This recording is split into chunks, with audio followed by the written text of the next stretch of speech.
Saudações a todos, sejam bem-vindos ao meu canal Ciência em 5 Minutos. Hoje nós estamos aqui no nosso segundo podcast no canal e eu trouxe uma convidada muito especial, a doutora Tatiana Maggioli, que é uma colega farmacêutica e ela vai contar um pouco da sua experiência, tanto na Marinha quanto em Atlanta. Seja bem-vinda, muito bem-vinda, doutora Tatiana. Eu gostaria que você contasse pra gente como é que foi essa experiência, como é que você entrou na Marinha. Bom, eu entrei para a Marinha em 2004, foi a minha primeira etapa como oficial temporária e servi no Ambulatório Naval de Niterói.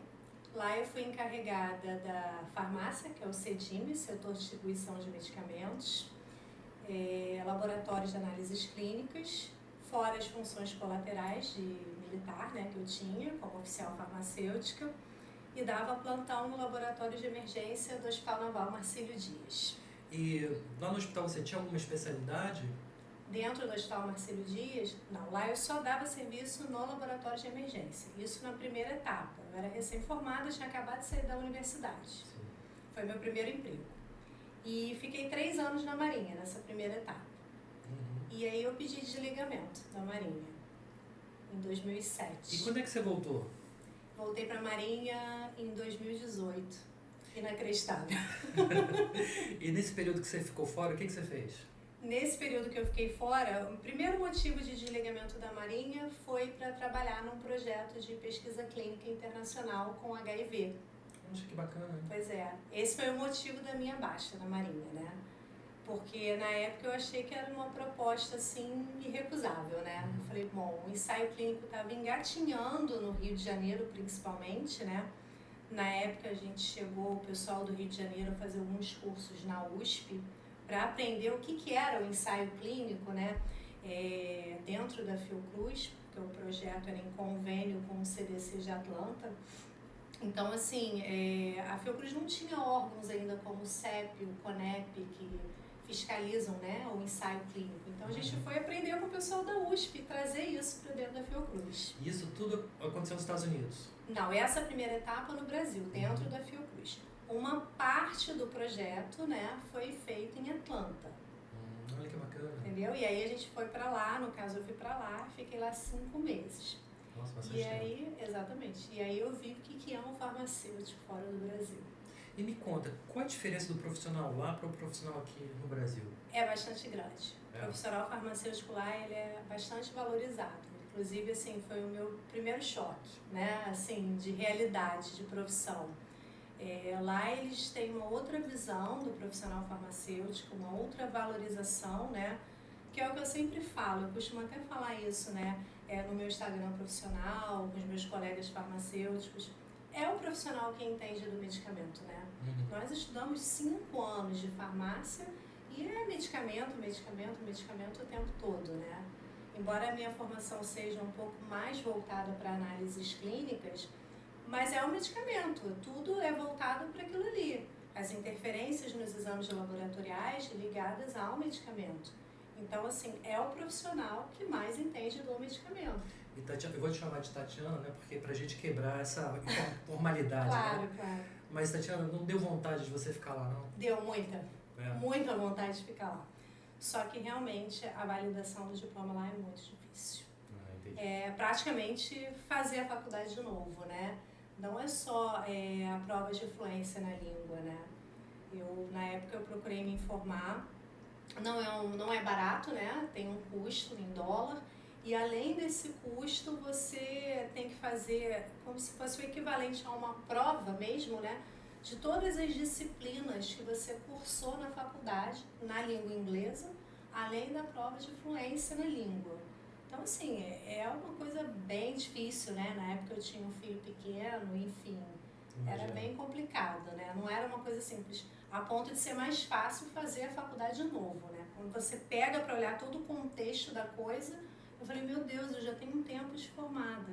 Tem matérias que, pelo amor de Deus, eu vou ter que estudar isso tudo de novo, que você não vê mais, enfim. Fora difícil. Que tem que ter fluência em inglês também, né? Tem que ter a fluência. Mas eu acho que a fluência ali, pra mim, naquele momento, era o menor dos problemas. Já não era empecilho, né? Já não era, porque você já está um tempo ali no país, você já começa a adquirir uma fluência melhor, né? E depois, quando você voltou de Atlanta, o que mudou na sua vida? A visão da profissão. E a tristeza com a realidade no Brasil, realmente. Mas isso vem mudando, né, ao longo dos anos. Vem mudando. Hoje em dia a profissão está começando. Eu falo que a profissão farmacêutica ainda engatinha no Brasil. Mas eu acho que, assim, existem profissionais hoje que já estão começando a conseguir se impor dentro da saúde como um todo, né, na equipe multidisciplinar, e mostrar o seu valor. E mostrar que ele consegue agregar junto ao médico, principalmente. Agora, me conta, qual é a diferença da farmácia de manipulação para aquela farmácia convencional? Farmácia convencional, drogaria ou farmácia hospitalar? Drogaria. Né? Drogaria? Bom, a diferença é gigante.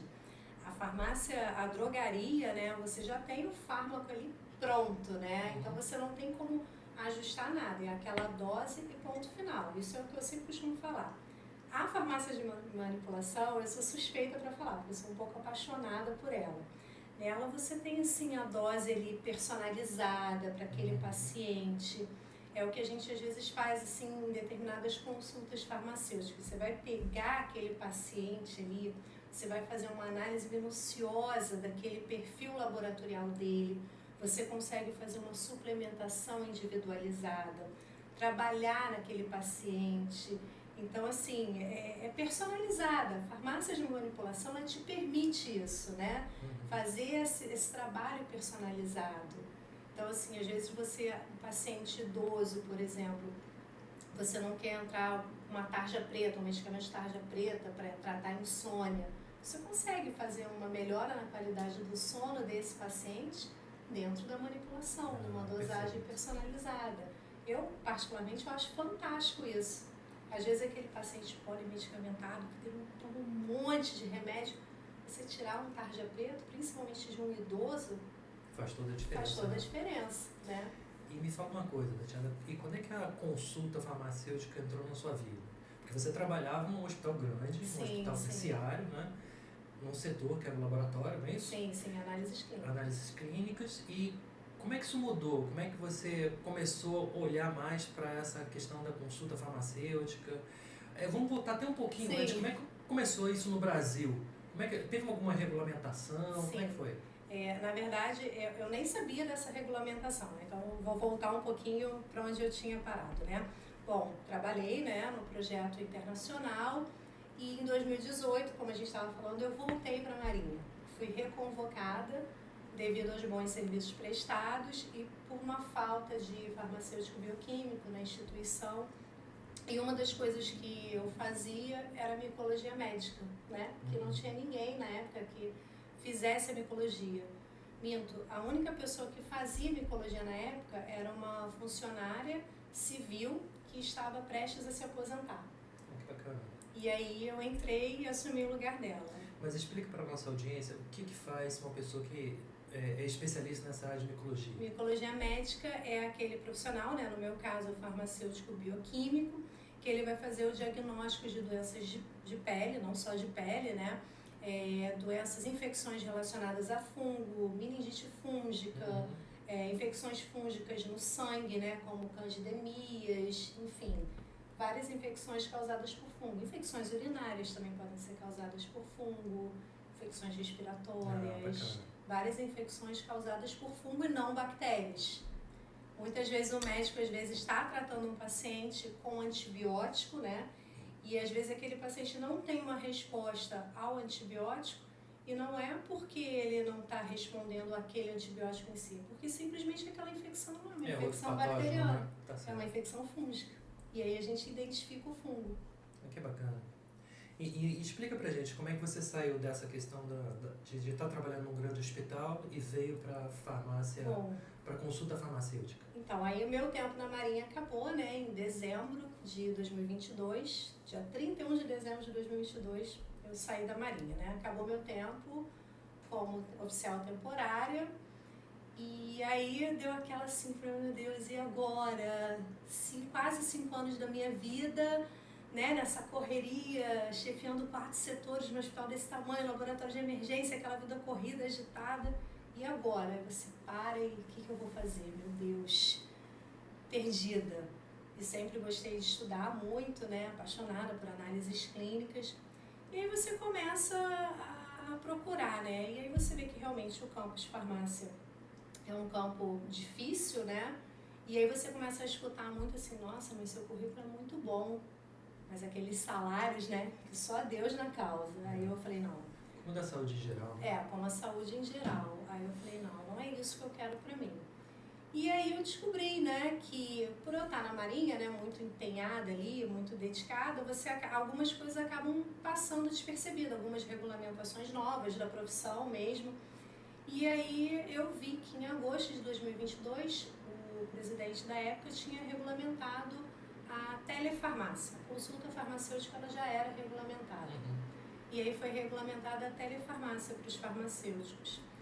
E aí eu comecei a pensar, eu falei, gente, por que não? Procurei uma mentoria, na época fiz uma mentoria, e eu falei, bom, eu acho que eu posso juntar todo o meu conhecimento de manipulação, de laboratórios de análises clínicas, mais a experiência que eu tive em Atlanta com atendimento clínico de consulta farmacêutica e fazer a consulta farmacêutica, por que não, né? Ajudar o paciente, trabalhar em conjunto com o médico e agregar isso na saúde, agora que a gente está regulamentado, bonitinho, tudo certinho.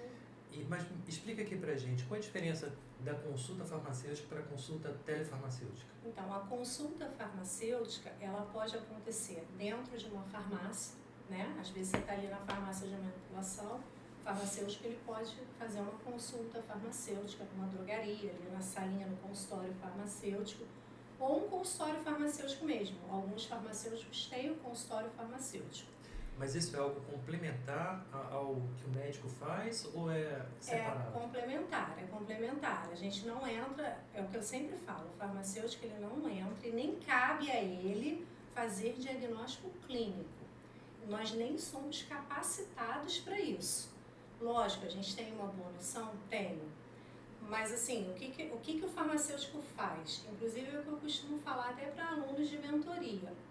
Se você visualizou num paciente seu, olha, esse paciente ele está diabético, ele tem uma predisposição a ter diabetes, você vai fazer um encaminhamento para o médico, vai fazer para o endócrino, olha, encaminha o paciente tal, bota os resultados laboratoriais ali, por que você está suspeitando disso? Se você faz um encaminhamento ali bonitinho na marca, o médico vai até te agradecer, né? Nossa, que beleza, tudo mastigadinho assim, meu Deus, quem é essa pessoa que fez isso pra mim, que me ajudou assim? Então é o que eu falo, é um trabalho em conjunto, né? Uma coisa multidisciplinar. Exatamente, né? Que foi regulamentada, que eu acho que só vem realmente para agregar pra gente, né? Pro paciente, eu acho que é pro bem do paciente mesmo. Mas me conta também essa história da mentoria. Você tem feito mentoria para quê? Para outros farmacêuticos? Então, aí eu juntei, né? Dentro dessa ideia toda, eu juntei com umas 2 colegas. Uma que é especialista em manipulação, a outra que é especialista em telefarmácia, que foi a minha mentora, inclusive. E o meu forte, que é análises clínicas, que é interpretação de exame laboratorial. E aí nós estamos montando uma mentoria para os colegas farmacêuticos que não têm experiência nenhuma em consulta farmacêutica. Chega assim, olha, eu não sei nem por onde começar, como eu faço uma consulta farmacêutica, como é que eu vou atender um paciente de consulta farmacêutica. Pois eu vou colocar o Instagram da doutora Tatiana aqui embaixo na descrição, para quem quiser entrar em contato com ela. Tatiana, e me conta, em relação à consulta farmacêutica, né? O que você faz durante essa consulta? Como é que é feita a consulta? Então, geralmente eu pego, né, o exame laboratorial desse paciente que vem, faço uma interpretação ali à risca desse exame laboratorial. Caso eu observe alguma coisa, por exemplo, olha, eu preciso de mais esse exame, eu sugiro, né, eu coloco como essa sugestão para o médico, olha, sugiro que no próximo exame laboratorial seja dosado isso, isso e isso, para complementar um possível diagnóstico, ou uma suspeita, ou uma prevenção. Porque eu costumo falar que, assim, interpretar exame laboratorial dentro de valor de referência, qualquer pessoa pode fazer. Você vai pegar o exame de laboratório, você vai olhar ali do lado o valor de referência, você vai olhar e vai falar assim, pô, legal, tô ótimo. Mentira, quem disse que você tá ótimo? Não necessariamente você tá ótimo. Você tem que olhar o valor ideal. Mas como é que eu vou saber qual é o valor ideal? Só o profissional que trabalha ali, que ele sabe qual é o ideal. E aí você vai trabalhar em cima do ideal. E dentro desse ideal, você consegue, às vezes não, você consegue prevenir doenças. Prever se aquele paciente ele tem chance a vir a desenvolver uma diabetes do tipo 2, um hipotireoidismo. Às vezes, por exemplo, eu tive um paciente que ele tinha vitamina B12, você olhava assim, pô, tá legal, tá ótimo, tá dentro do valor de referência. Mas ele tinha sintomas como, por exemplo, extremidades frias, rinite alérgica direto, estava dentro do valor de referência, mas não estava ideal. Então, o que a gente vai fazer? Vamos suplementar esse paciente. Vai suplementar para o resto da vida? Claro que não, porque isso pode vir a fazer uma hipervitaminose nesse paciente. Não é assim. Tem que ser uma coisa ali acompanhada, bonitinha. Vai fazer uma suplementação de 2 meses. Faz com sublingual, comprimido sublingual, absorção mais rápida, 2 mesezinhos, dosa de novo, vê se ficou ideal, para a suplementação, observa o paciente. Então, assim, a consulta farmacêutica, ela ajuda nisso. Outra coisa, paciente polimedicamentado, principalmente paciente idoso. É isso que a gente pergunta agora. Esse tipo de paciente, assim, é o que acho que a gente ajuda mais na consulta farmacêutica. Porque aí você faz um painel para ele. O que o paciente faz uso? Eu faço uso disso. Aí você vai, relata tudo, e aí você bota tudo bonitinho para ele. O que você deve evitar? Qual medicamento faz interação aqui? Por que não deve tomar? E aí o paciente, o idoso principalmente, ele já sabe. Por quê? Às vezes ele chega ali numa drogaria e aí o balconista, né, nem o farmacêutico, chega para ele e fala assim, eu tô com uma dorzinha aqui. Tá com dor? Toma um ibuprofenozinho. Mas aquele idoso, ele é hipertenso. E ele vai tomar o ibuprofeno e ele vai descontrolar. Lembrando que o balconista não é o farmacêutico. Não é o farmacêutico, exatamente. E aí ele vai descompensar a pressão arterial dele. Só que se ele passou por uma consulta farmacêutica, que muitas vezes o médico ele não tem tempo de fazer estudo ali naquela consulta. E como médico, eu posso até te dizer que às vezes o paciente vem de outros médicos, já fazendo algumas outras medicações, e às vezes não relata esse tipo de coisa. Não relata. Ele não chega e fala, já toma isso aqui tudo, e às vezes você passa mais um para ele, que às vezes vai ter alguma interação medicamentosa, vai ter uma interferência no outro tratamento que ele já vinha fazendo, né? É porque o paciente ele passa por vários especialistas, é o cardio, é o endócrino, às vezes é o geriatra, e aí quando ele chega no farmacêutico, que eu falo, ele entende que aquele ali é o profissional do medicamento. Então, para esse aqui, eu tenho que falar tudo que eu tomo. E aí, realmente, é a hora que eu falo, ele não vai esquecer de me falar tudo que ele toma. Entendi. E, Tatiana, e você acha que isso dá para fazer tanto presencialmente como por telemedicina? Telefarmácia. Telefarmácia. No nosso caso, é telefarmácia. Com certeza. Porque a gente não precisa fazer exame clínico no paciente. A gente não precisa. É o que eu falo, nossa praia não é essa.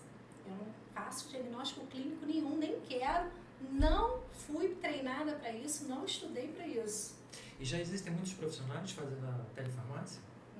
Não existem muitos, não. Alguns, mas poucos. Mesmo que a regulamentação é nova, né? É nova e o que eu sinto, assim, muitos colegas ainda têm muito medo. Medo de se impor, ainda se sentem muito inseguros. Eu acho que o currículo novo do farmacêutico generalista gera essa insegurança, ao meu ver, né? Porque o farmacêutico, o generalista, ele sabe um pouquinho de tudo. E aí, quando eu percebo que é quando ele vem procurar a mentoria. Por quê? Eu não sei interpretar exame laboratorial. Eu não sei manipulação. Entendeu? Como é que eu vou prescrever manipulado se eu não sei? Então a mentoria é até um fator assim, importante para esse farmacêutico ele começar a atuar, aprender a fazer a consulta farmacêutica. como deve ser feito. Bacana, Tatiana. E mais uma perguntinha antes da gente fechar o nosso podcast. Eu queria saber de você. Você ainda pretende voltar para a área hospitalar ou vai ficar só na farmácia, na consulta farmacêutica? Olha, voltar para a área hospitalar, você diz análises clínicas, né? Isso. Laboratório. Eu gosto muito de laboratório, mas realmente é uma área que eu acho muito mal remunerada, infelizmente. E eu acho que a consulta farmacêutica, ela agrega mais, porque você consegue trabalhar com análises clínicas, não ali, né, nos bastidores, no laboratório efetivamente, no microscópio, mas você consegue agregar com a parte clínica da farmácia, que eu acho apaixonante, que é a parte da interação medicamentosa, da interação com alimentos, que também existe, que é uma coisa que nós farmacêuticos também devemos orientar na consulta farmacêutica, porque não tem alimento, interação só com medicamento. Tem interação com alimento, horário certo de tomar o medicamento, se é melhor em jejum, né? Então, assim, eu acho que é uma área da farmácia muito mais apaixonante do que o laboratório, embora eu goste muito do laboratório. E vem cá, e você tem algum caso curioso que você possa contar pra gente? Curioso? De paciente ou de laboratório? De paciente. De paciente, eu tenho um caso bem interessante no ensaio clínico. Bem interessante. Conta pra gente. Não precisa dizer nome, não. Não, lógico que não. Eu tive uma paciente no ensaio clínico de HIV, né? E ela não respondia ao tratamento. E era muito interessante porque a carga viral dela não abaixava. Não abaixava de jeito nenhum, de jeito nenhum, de jeito nenhum. Eu falava, gente, pelo amor de Deus. E assim, no ensaio clínico, né? Só quem sabe, quem está tomando o princípio ativo e o placebo é o farmacêutico. Então a gente divide geralmente dessa forma. Grupo 1 está tomando medicamento nesse mês. Grupo 2 está tomando placebo. No mês seguinte a gente inverte, né? E essa paciente falava, não é possível. Mês tal, carga viral altíssima. Quando eu estava tomando o princípio ativo, continuava alto. Eu falava, gente, não é possível. Aí eu sentava com a médica do projeto, sentava eu e ela. E o médico também não pode saber, só o farmacêutico sabe. Quem está tomando o placebo e quem está tomando o princípio ativo. Teve um dia que eu tive que sentar com a médica e falar, olha, eu vou ter que abrir. Olha aqui o painel dela. Placebo, princípio ativo, carga viral continua altíssima. Chamava a paciente, aí botava ela na consulta farmacêutica, conversava com ela, mas olha só, não é possível, a senhora está tomando errado, a senhora está tomando da forma que eu estou orientando, a senhora está tomando algum outro medicamento, e assim, né, tentando puxar de tudo que era jeito, descobrir onde estava o erro daquela paciente ali. Não, minha filha, não, eu estou fazendo tudo certo, era uma senhorinha. Estou fazendo tudo certinho, minha filha e tal. Eu falava, não é possível, gente. Enfim, quando chegou isso durou um ano, tá? No final do ano, o ensaio clínico tem o termo de consentimento que o paciente assina. E, por um acaso, no dia da assinatura da renovação do termo de consentimento dessa paciente, eu estava na sala da assistente social. Quando ela chegou para assinar, ela estava sozinha. Aí ela olhou e falou assim, hoje tem que assinar a renovação do termo de consentimento? Aí eu falei, tem, a senhora tem que assinar a renovação do termo. Ah, minha filha, eu não tenho como assinar. Eu falei, por que a senhora não tem como assinar? Eu vim sozinha. Resumindo, ela era analfabeta, tadinha. O que acontecia? Ela não entendia a prescrição e ela tinha vergonha de falar. De perguntar.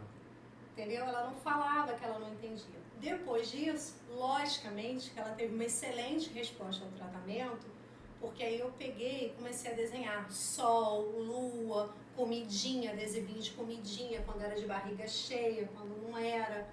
Mas é o que eu falo. Você vê que é multifatorial isso, né? É muito importante a conversa com o paciente.